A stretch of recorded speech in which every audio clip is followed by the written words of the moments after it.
সম্বন্ধে কথা বলার চেষ্টা করি। সমগ্র জীবন 1983 সাল 1983 22 অক্টোবর আমার যাত্রা শুরু। লাইক দ্যাট পিয়ারলেস নাম সবাই জানে, সম্ভবত জানা উচিত। ভারতীয় নেটওয়ার্ক মার্কেটিং সূচনা পিয়ারলেস 1932 সাল থেকে। তো আমি 1983 সালে মাধ্যমিক দেওয়ার পরে 83 সালে এসে ক্লাস 11 আর কাঁধে ব্যাগ, শান্তিনিকেতন ব্যাগ, তখনকার স্টাইল হচ্ছে পাজামা আর পাঞ্জাবি, শান্তিনিকেতন ব্যাগ কাঁধে, ঠিক বেরিয়ে পড়া, বন্ধু বান্ধবদের সঙ্গে বেরিয়ে পড়া, পিয়ারলেস করবো। সমাজ সেবার কাজ ভালো লাগলো, সেন্টিমেন্ট, রাইট, লোকের সঞ্চয় হবে, ভবিষ্যৎ হবে, আর কর্মসংস্থান হবে। তারপর যদি সেন্টিমেন্ট খুব তাড়া করলো, যাত্রা শুরু হলো 83 সাল থেকে 94 সাল পর্যন্ত পিয়ারলেস করেছি। Senior factor 6 across the India move করেছি। তো বেশিরভাগটা মোটর সাইকেল।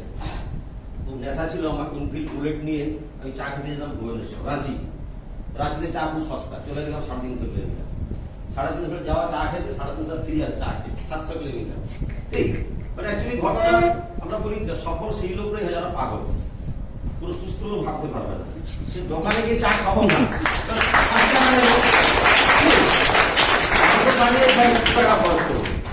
আমরা কি করি, তাজ বেঙ্গলে চা খেতে যাই, হায়াতে চা খেতে যাই, পার্কে চা খেতে যাই। কারণটা কি? জানি 500 টাকা লাগবে কাপ, কিন্তু ওখানে যারা বসে থাকে না, ওই লোকগুলো সবসময় আগের সামনের কথা বলে, আগামীর কথা বলে, ভবিষ্যতের কথা বলে, ভালো কথা বলে, ঠিক।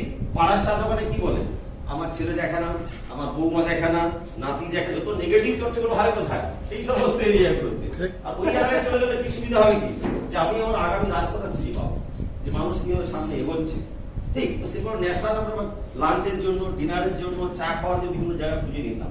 ভালো ভালো হোটেল, দামি দামি হোটেল, সেখানে গিয়ে চা খাবো, ওখানে গিয়ে লাঞ্চ করবো, ওখানে গিয়ে ডিনার করবো। কারণ এই মানুষের থেকে ওই পজিটিভ এনার্জিস পাওয়া।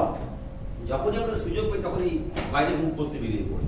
তো 94 পিয়ারলেস ছাড়ার পরে আমি চলে গেলাম মেডিকেল। কেন জানেন? তার মধ্যে অনেকে খান, এখনো জানি না ভেস্টিজেনটা খান কিনা, এলাঘাটা খাওয়ার পরে প্যান্ট পার্টি সকালে ঘুম ধরেই খেতে হয়, ঠিক। দীর্ঘদিন মেডিকেলে চাকরি করেছি, ওয়েস্ট বেঙ্গল মার্কেটিং ইনচার্জ ছিলাম। সারা রাজ্য জুড়ে প্রত্যেকটি গ্রাম পাড়ায় পাড়ায় আমার নগদর করে, ঠিক। এগুলো গরিব বাড়ির ছিল, অভাব, পয়সা লাগবে, পিয়ারলেস ছেড়ে চলে এসেছি। অ্যাম্বাসাডার আছে, মোটর সাইকেল, যাবো কোথায়? তাই মেডিকেলে চাকরি দিলাম 2000 সাল পর্যন্ত। 2001-এ ফিরে এলাম এমএলএ, 2001 সালে এমএলএ ফিরে এলাম। 98 সালে ভারতবর্ষে এমএলএ অফিসিয়ালি চালু হলো গ্যাট চুক্তির পরে, ঠিক। তথ্য নিশ্চয় আলোচনা হয়েছে হয়তো, ঠিক। 1990 সালে ভারতবর্ষে শুরু হলো ডাইরেক্ট সেলিং ইন্ডাস্ট্রি।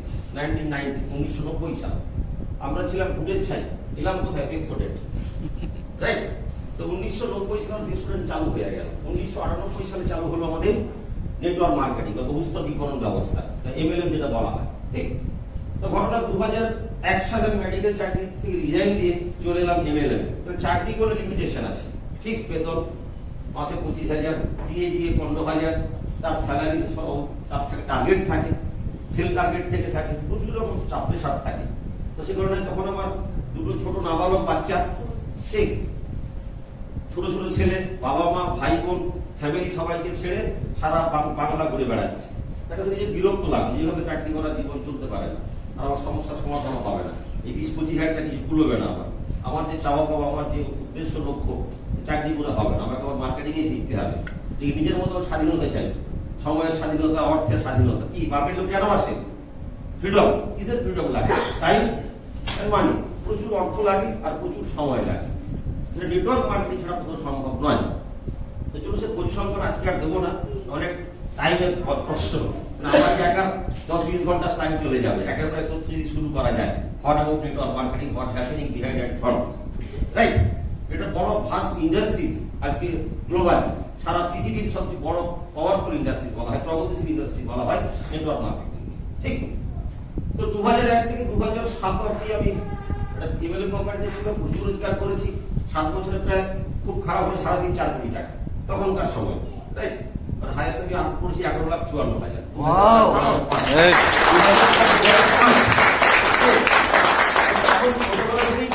ছোটবেলা থেকেই লাক্সারি গাড়ি চড়া, দেশ বিদেশে ঘুরে বেড়ানো। আমি পুরো 10খানা কান্ট্রি টিম ডেভেলপ করেছি, ঠিক।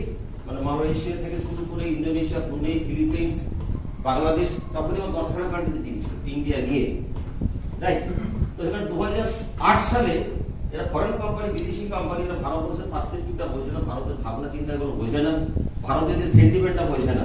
2008 সালে পর্যন্ত সব চেঞ্জ করে দিল, সব পরিবর্তন করে দিল। প্রাইসের প্রোডাক্ট প্রাইস করলো 4 থেকে 5 গুণ, প্ল্যানটা চেঞ্জ করে দিল। তাহলে আপনার রোজগার জীবনে দরকার, কিন্তু আমাকে মিথ্যা কথা বলে মাথা নত করে অসম্মান রোজগার করবো না। কাজ থেকে সেটা বেরিয়ে চলে এলাম যে কোম্পানি যখন আমাদের কথা ভাবছে না, প্রোডাক্টের দাম বাড়িয়ে দিচ্ছে অনেক, সঙ্গে মার্কেটিং প্ল্যান চেঞ্জ করছে, কোম্পানি নিজের মতো করে চলছে, তাহলে আমি এই কোম্পানিতে কাজ করা ঠিক হবে না, উচিত হবে না। তাই 2008 সালে ছেড়ে চলে এলাম। আসলে তার আগে একটা চাকরির ইতিহাস ছিল। আমি যখন মেডিকেলে চাকরি করতাম তখনই আমি পিএলএস থাকাকালীন আমি LICI life insurance corporation of India, মানে আমি ইন্ডিয়া গভর্নমেন্টের LIC ইস্টার্ন জোনাল ট্রেনার ছিলাম 96 সাল থেকে। তো 96 সালে আমি LIC ট্রেনিং করতাম আসানসোল ডিভিশন, KMD1, KMD2, পরে হাওড়া, পরে হলো এখন খড়গপুর, এখন লেটেস্ট আবার অনেক ডিভিশন বেড়েছে, আরো বর্তমান। রাইট। তো LIC ট্রেনার থাকার সুবাদে LIC সম্বন্ধে উপর আমার নিজের দুর্বলতা ছিল যে LIC একটা ভালো প্রতিষ্ঠান, ভারতবর্ষের বড় প্রতিষ্ঠান, ভারতবর্ষের ডেভেলপমেন্ট একটা বড় কন্ট্রিবিউশন ফ্রম LICI। ঠিক, সেখানে LIC চলে এলাম 2008 সালে কর্পোরেট নিয়ে। 2008 সাল থেকে 2011 সাল পর্যন্ত LIC কর্পোরেট নিজে কাজ করে, নিজের কর্পোরেট নিজেই কাজ করেছি। সেখানে আমি ইন্ডিয়া নাম্বার 1 রেকর্ড কাজ করেছি। Doctor APJ Abdul Kalam sir ছিলেন। কালাম স্যার একটা বিশেষ পলিসি ছিল মাইক্রো ইন্স্যুরেন্স, মানে সবাইকে পলিসি করাতে হবে, ইন্স্যুরেন্স বিমা করাতে হবে। সবাই যদি বিমা না করে ভারতবর্ষ কখনো এগোবে না। দেশ তখন এগোবে যদি সবার বিমা থাকে। ঠিক, সবার ব্যাংক অ্যাকাউন্ট দরকার, সবার বিমা দরকার। তো এই পলিসিটা, এই সেন্টিমেন্টটাকে নিয়ে 2008 সালে সেবামূলক কাজে লেগে বললাম, যা রোজগার দরকার অনেক টাকা রোজগার করেছি, ঠিক, একটা ভালো কাজ করতে হবে। তো 2008 থেকে 2011 4 বছর ধরে LIC কাজ করলাম। 6.5 লক্ষ লাইফ বাড়িয়েছে শুধু ওয়েস্ট বেঙ্গল, 6.5 লক্ষ। অনেক ঘটেছে। সেক্ষেত্রে রাষ্ট্রপতি পুরস্কার, রাজ্যপালের পুরস্কার, যত রকম প্রাইজ আছে অ্যাক্রস দ্য ইন্ডিয়া মার্কেটিং এর অনেক প্রাইজের জীবনে পেয়েছি, অনেক প্রাইজ পেয়েছি।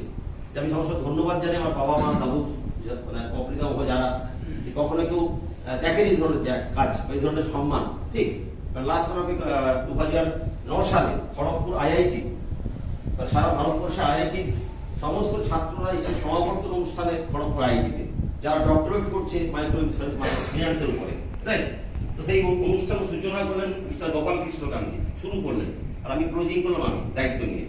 তো উনি শুরু করলেন, আমি শেষ করলাম। আমি ইন্ডিয়া গভর্নমেন্টের পক্ষে LIC-র পক্ষ থেকে সমাবর্তন, মানে সামা ক্লোজিং প্রোগ্রাম দায়িত্ব কোম্পানি আমাকে দিল, ইন্ডিয়া গভর্নমেন্ট, যে Babuji good person take of charge this. তো ওকে স্যার ওয়েলকাম, অসুবিধা কিছু নেই। আমরা সবসময় ভালো কাজ করতে অভ্যস্ত, ভালো ভাবি, ভালো কিছু করতে সবসময় চ্যালেঞ্জ নিয়ে থাকি। তাই বারবার বলে থাকি Biswanath Chakraborty, B challenging, positive. সবার আসবে থাকলে শেষ করা যাবে না, মানে শিব প্রতিমা, মানে সুপার পাওয়ার। ঠিক আছে,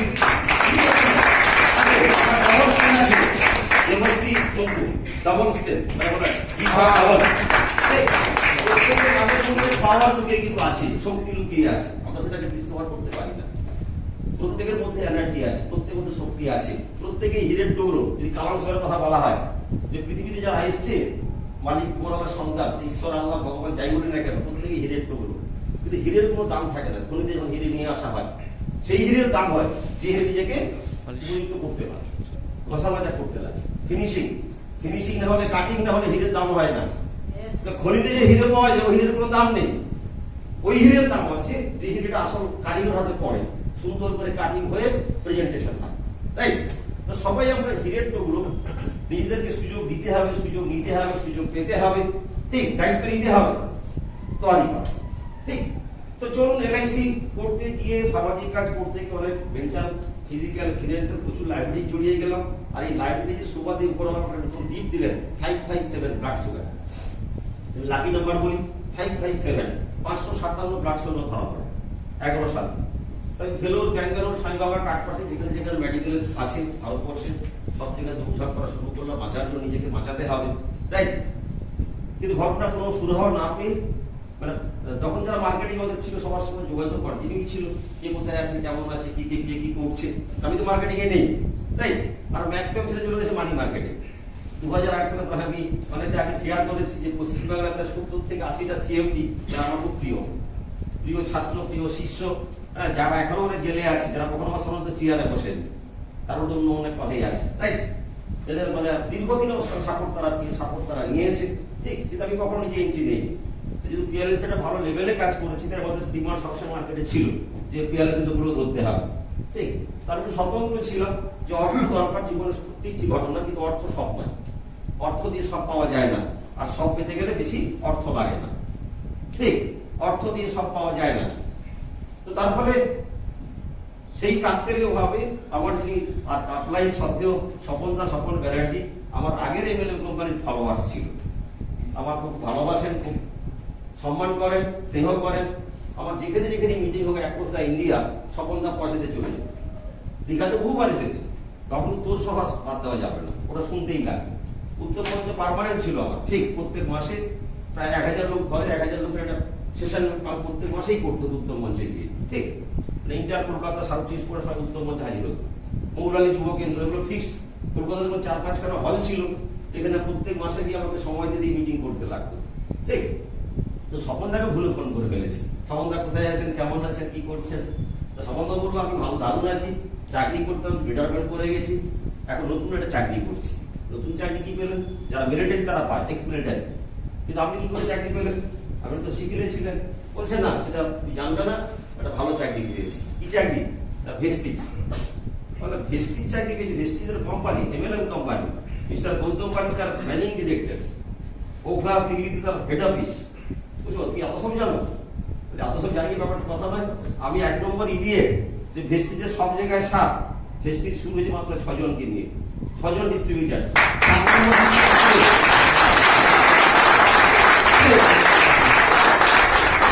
2008 সালে যখন ভেস্টিজ অফিস হয় আমাদের ল্যান্সডাউনে, বাদি স্যার আমাকে মোবাইল নাম্বার পাঠালেন দীপক স্যারের, রাইট। দীপক গেছে কলকাতায়, তুমি যাও গিয়ে দেখো অফিসটা ঠিকঠাক হচ্ছে কিনা, কাজকর্ম ঠিক চলছে কিনা, ওখানে আমাদের কোনো বন্ধু বান্ধব কেউ উল্লেখযোগ্য নেই, কেউ সাপোর্ট পাচ্ছি না, তুমি অন্তত গিয়ে কাজটা দেখে দাও। তা আমি পরপর 3 দিন মেদিনীপুর থেকে গেছি কলকাতায়, দীপক স্যারের সঙ্গে থেকে ল্যান্সডাউনের চক্রবেড়ার অফিস রেডি করে দিয়ে এসেছি। ওপেনিং এর দিনও আমি গেছি, কিন্তু লাড্ডু আমি খাইনি, লাড্ডু খেলে জয়েন করতে হয়, সেই ভয়ে আমি লাড্ডু খাইনি, পর আর বেশি বুঝিনি। এবার অফিস মিটিং হয়ে গেছে, দীপক স্যার এসে গেছে, প্রচুর লোকের জমায়েত হয়েছে, ওই বড়তলা চা দোকানে চা খেয়ে ভব একদম। দীপক স্যার বলো মেসেজ করলাম, ফোন করলাম না, ফোন করলাম ছাড়বে না, মেসেজ করলাম স্যার বাই, রাইট। আমি চললাম মেদিনীপুর ব্যাক, পরে কথা হবে, ঠিক।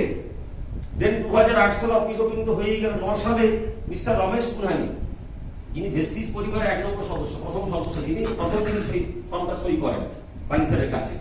রমেশ দা খুব প্রিয় ঘনিষ্ঠ বন্ধু, অনেক পুরানো। রমেশ দা বললো কি মিষ্টির পরিবর্তে একটাটি প্রোডাক্ট ভেস্টিজের নিয়ে আমার মেদিনীপুর চলে এলো বেড়াবে। ভাবলো বানি স্যার ভেজা প্রকাশ এই প্রোডাক্ট देख लीजिए, इतना अपना प्रोडक्ट है वेस्टिज का, ठीक। শুধু তেল শ্যাম্পু নয়, অনেক প্রোডাক্ট ভেস্টিজের হয়ে গেছে, এখন তুমি কাজটা ধরো। তা বললাম স্যার আমাকে বাংলা বুঝিয়ে লাভ নেই, এসে ঝামেলা জড়াবো না, ঠিক। আপনি এসে বাড়ি থাকুন, খাওয়া দাওয়া করুন, বলুন কি কি খাবেন, কি খেতে ভালোবাসেন, আচ্ছা আচ্ছা ভালো ভালো খাইয়ে বোকা বানিয়ে বাড়ি পাঠিয়ে দেওয়া, ঠিক। আমি দায়িত্ব নেব না। তো যখন স্বপনদা বলেছে, স্বপনদা চাকরি করছে ভেস্টিজে, তা বলে স্বপনদা ব্লাড সুগার কমানোর কোনো প্রোডাক্ট ভেস্টিজ আছে কিনা কন্ট্রোল করা, আমার এটাই জানার বিষয়, ভেস্টিজ করার জন্যই ফোন করি, রাইট। বলে হ্যাঁ অবশ্যই আছে। তো আমি সেপ্টেম্বর মাসে কলকাতা একটা কলেজ স্ট্রিটে অফিস ছিল পার্সোনাল, সেই অফিসে গিয়ে স্বপনদাকে ডাক করালাম। স্বপনদা মানুষদা এসে আমি একটি প্রোডাক্ট দিয়ে গেল, ফুড ফ্যাট, নিম, হ্যাকসোয়েল, স্পিরুলিনা, কোলেস্ট্রল। আমি নিজে চয়েস করে নিলাম এইগুলো আমার লাগবে। আমি সাইট সার্চ করে দেখলাম এই প্রোডাক্টগুলো সুগারকে একটু ভালো সাপোর্ট করবে সেই মুহূর্তে। সেপ্টেম্বর, অক্টোবর, নভেম্বর, ডিসেম্বর 4 মাস এই প্রোডাক্ট ইউজ করলাম।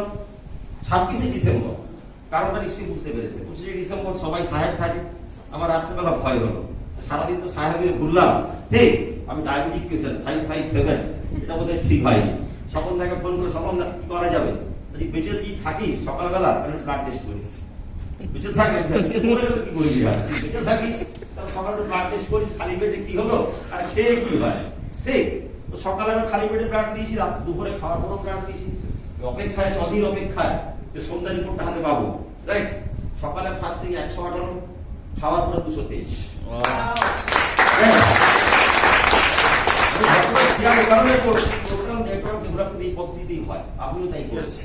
এই যে রিপোর্টটা হাতে পেলাম আমার পুরো মাথা ঘুরে গেল।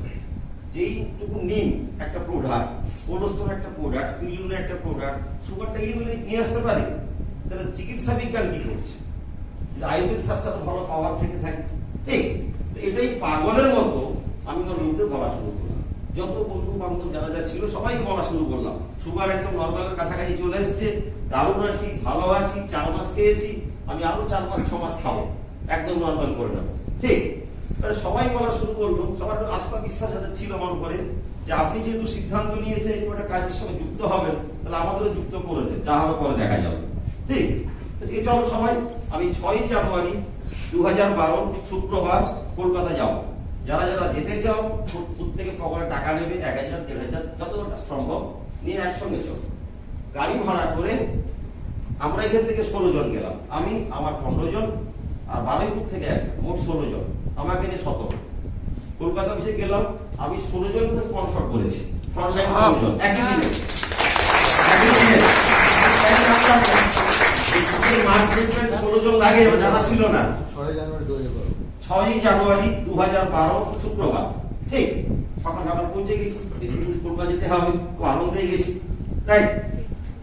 16 জন ফ্রন্টলাইন জয়েন হয়ে গেছে, প্রোডাক্ট না হয়ে গেছে, তো সিনিয়র বললো চলো তাহলে চা খাই, বাড়ি যাবে তোমরা তো চা খাই চলো। নিচে বড়তলায় চা খেলাম, যে বলছে স্বপনদা বলছে বাবলু কি এটা কেলেঙ্কারি হয়ে গেছে, ভয় পেয়ে গেছি, কেলেঙ্কারি কি হয়ে গেল, ভুল কিছু হয়ে গেল নাকি, কেলেঙ্কারি কি হলো? বলছে না তুমি না একটা ফার্স্ট ট্রাক র্যাঙ্ক পেয়ে গেলে 8%, মানে তখনও কোম্পানির মার্কেটিং প্ল্যানে ফার্স্ট ট্রাক এই বিষয়টা ছিল, মানে ফার্স্ট ট্রাক মানে অফিসে চলো ভুল করে দেখাতে পারে, মানে কোন একজন যদি 1 মাসের মধ্যে 4500 বিভি তখন ছিল, 4500 বিভি করলে সে ফার্স্ট ট্রাক 8%, 750 টাকা পকেট টিপ পাবে, মানে বাহ, তুমি একদিনে করে ফেললাম, এটা ভালো কাজ। 16 জনকে বললাম যে তোমরা প্রত্যেকে সারা মাস সময় 24 দিন সময় আছে, 2 জন 4 জন 6 জন 8 জন 10 জন মেম্বার জয়েন করো, তোমরা 16 জন ফার্স্ট ট্রাক হয়ে যাও, আমার প্রাইজ লাগবে না। বোঝা গেল প্ল্যানটা? আমার প্রাইজ লাগবে না, তোমরা 16 জন ফার্স্ট ট্রাক হয়ে যাও, ঠিক হবে, করা যাবে, ভ্যাসে করা যাবে, এটা ব্যাপার না। 24 দিন সময় 4-6 লোক নামাতে হবে, আর এই তো কমন প্রোডাক্ট, তেল সাবান শ্যাম্পু কমন প্রোডাক্ট, এমন দামি হাই ফাই প্রোডাক্ট না যা প্রত্যেক পরিবারে ব্যবহার করা হয়। চল, তো এই বলে 6 তারিখ ওই স্পিড নিয়ে সবাই বাড়ি ফিরলাম। 30 জানুয়ারি 167 জন প্রোডাক্ট টিমে জয়েন করলো আমার টিমে 24 দিনে। আমি বললাম সবাই বললো প্রথম চেক 100, 125, 150, 200, 300, আমার চেক 28,000 সামথিং।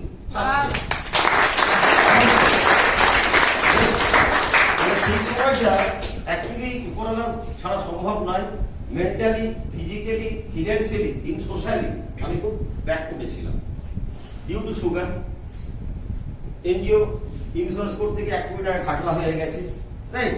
সর্বতভাবে শেষ, সামনে কোনো ভালো রোজগারের রাস্তা নেই, ছেলেরা ছোট, আমি বাড়ির বড়, বাবা নেই, গার্ডিয়ান কেউ নেই, মাথায় কোনো ছাতা নেই, ঠিক নিজেকেই সব করতে, ভাইরা ছোট, বোনরা ছোট, ঠিক।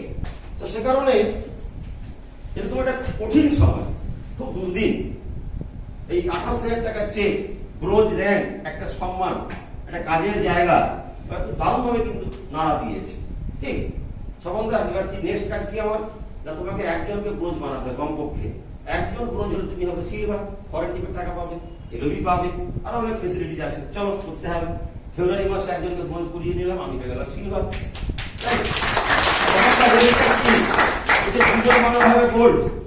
পয়সা কি হবে না, পয়সা কিছু নেই, সম্মান পাবে না, শুধু সম্মান হবে না, সঙ্গে পয়সাও লাগবে। তাহলে বলুন কি করতে লাগবে? 3টা করতে লাগবে, চলো 3টে লাগবে, রাইট। বলে একদম 3 জনকে ব্রোঞ্জ বানালাম, আমি হলাম স্টাফ, 3 জন কাজ করে ফেললাম। স্বপন এরপর কি কাজ আছে এপ্রিল মাসে? না 4 জন হলে ডায়মন্ড, 6 জন হলে ক্রাউন, মানে একসঙ্গে 3 থেকে 6 লম্বা হয়ে যাচ্ছে, ঠিক আছে 4 জনই করি। এপ্রিল মাসে 4 জন বানালাম, হয়ে গেলাম ডায়মন্ড। মে মাসে ছিল ভোট, মে মাসে পঞ্চায়েত ভোট ছিল, মে মাসে কাজ করতে পারলাম না। স্বপনদার নেক্সট কাজ কি? না 6 জন বানালে ক্রাউন, চলো 6 জনের ক্রাউন। জুন মাসে ক্রাউন ধরলাম, 6 মাসের মাথায় চেক হলো 1,12,000 সামথিং। ঠিক আছে, এরপর প্রায় 2 জন বানাতে পারো, 8 জন ইউনিভার্সাল ক্রাউন, চলো ডান করে ফেলতে হবে। 8 জন করলাম ইউনিভার্সাল। স্যার এরপর কাজ কি? না 12 জন হলে বলা হয় ডবল ক্রাউন, তোমার 8 জন হয়ে গেছে, এখন 4 জন বাকি, চলো 4 জন করে। মানে যখনই যা নির্দেশ পেয়েছি আপলাইনের, এটা করলে এটা হবে, এটা করলে এটা হবে, ঠিক ওই নির্দেশ মানে প্রকারকে বুঝে। ভক্ত প্রহ্লাদ সেই একলব্য গুরুদক্ষিণা ওই যা জলটা ঘিরতে হবে গিয়ে, ও গিয়ে দেখছে মাটি পাচ্ছে না ঘেরার জন্য, নিজে শুয়ে পড়েছে। তো গুরুদেব বলছে কি আমার হলো, ও গেল কোথায়, শিষ্য আসছে না কেন, খুঁজে খুঁজে গেছে, ও দেখেন মাঠে শুয়ে আছে আলে। তুই শুয়ে আসিস কেন, সেখানে কোনো মাটি নেই বাঁধার তো, আর আপনি বলছে জলটা ঘেরতেই হবে। তাহলে কি করে জলটা ঘেরবো, আমি নিজেই সকাল থেকে শুয়ে আছি, জলটা ঘেরে নিয়ে শেষ। তো ঘটনা মানে অ্যাক্টিভ আপলাইন, আপনার ইমিডিয়েট আপলাইন নাও হতে পারে, অ্যাক্টিভ আপলাইন গাইডটা নিতে লাগে যে কি করণীয়। কারণ নেটওয়ার্ক মার্কেটিং এ অনেক সব ব্যক্তিদের জীবনে দেখা যায় যে বাবা মা কোনো খারাপ চায় না, নেটওয়ার্ক মার্কেটিং আপলাইন খারাপ চায় না, কারণ আপনার খারাপ হলে আমার শেষ হয়ে যাবে, আপনার ক্ষতি হলে আমার অনেক বেশি হয়ে যাবে। সবসময় প্রোটেক্ট করি ইন্টার গ্রুপকে, ইন্টার টিমকে। এবং আমি ব্যক্তিগত বরাবরই পিএলএসও করেছি, সেখানে যদি ছিল না গ্লোবাল, পিএলএস এ গ্লোবাল ছিল না, কিন্তু এমএলএম সিস্টেমে গ্লোবাল আছে। আজকে ভেস্টিতে বিজনেস বাড়লে রোজগার বাড়ে কোথা থেকে, যারা ব্রোঞ্জ সেখান থেকে রোজগার বাড়ে। সমস্ত ব্রোঞ্জ ডিরেক্টররা গ্লোবাল যে বোনাস পান 4%, কোম্পানি বিজনেস বাড়লে আপনিও পাবেন। যেখানে আমরা সবাই সবাইকে সাপোর্ট করা, সবাই সবাইকে পাশে দাঁড়ানো, ঠিক এভাবে কাজ কন্টিনিউ চলেছে। এবং সেটা আমরা প্রত্যেকে জেনে থাকবেন 2012 সাল একদম ক্লাইম্যাক্স ছিল নেটওয়ার্ক মার্কেটিং এ, মানে মানি মার্কেট ক্লাইম্যাক্স টাইম। 2013 সালের এপ্রিল থেকে শাটডাউন হলো, বিভিন্ন এমডিরা জেলে গেল, লিডার্সরা আউট অফ ট্র্যাক হয়ে গেল, রাইট। ওই কঠিন সময় 13-14 ওই কঠিন সময়ে কোথাও কোনো হোটেল পাচ্ছে না মিটিং করার জন্য, সমস্ত হোটেল সমস্ত স্কুল কলেজ বন্ধ, কোনো কোম্পানিকে অ্যালাউ নয়। মানে আমাকে অসংখ্যবার পুলিশ ধরেছে, যুক্তি দিয়ে বেরিয়েছি। এই সামনে রামনগর মুক্তির মিটিং করছি, পুলিশ পুরো হল ঘেরে ফেললো। কি ব্যাপার, এখানে কিসের মিটিং? বললো স্যার ভেস্টিজের মিটিং। ও আচ্ছা শুনুন, তাহলে আমি না একটা কমপ্লেক্স বা একটা পেস্ট আমার বাসায় দিয়ে আসবো। আমি তার চলে গেলাম, সেটা বুদ্ধি আছে গেছে। মিটিং হচ্ছে আমাদের 14 সালে, পুরো ওসি চলে এসছে দলবল নিয়ে, 2-3টা জিপ টিপ নিয়ে। ঘাবড়ে গেলাম, আমি স্পিচ রাখছি, পিছনে দেখি ওসি দাঁড়িয়ে আছে। ওই সব স্পিচ বন্ধ করলাম, স্যার পড়ে বলুন কি ব্যাপার। বললাম রামনগর থানা থেকে মিটিং বন্ধ করুন। ব্যাপারটা বলুন তো কেন, কারণটা কি বুঝতে পারলাম না, দয়া করে বলেন, সুবিধায় আমার এত অডিয়েন্স আছে তো। বলছে কোনো মানি মার্কেটে মিটিং চলবে না। বলো হ্যাঁ থ্যাংক ইউ স্যার, আপনার সঙ্গে আমিও একমত, রাইট। কিন্তু এটা যারা মার্কেটে মিটিং করছে এটা হচ্ছে মানি মার্কেট নয় স্যার, এটা একটা প্রোডাক্ট মার্কেট।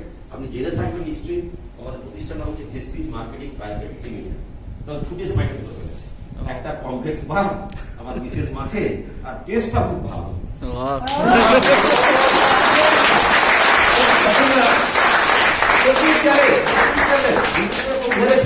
দেখেছে ভেস্টি সমস্যা 7 খুন মার।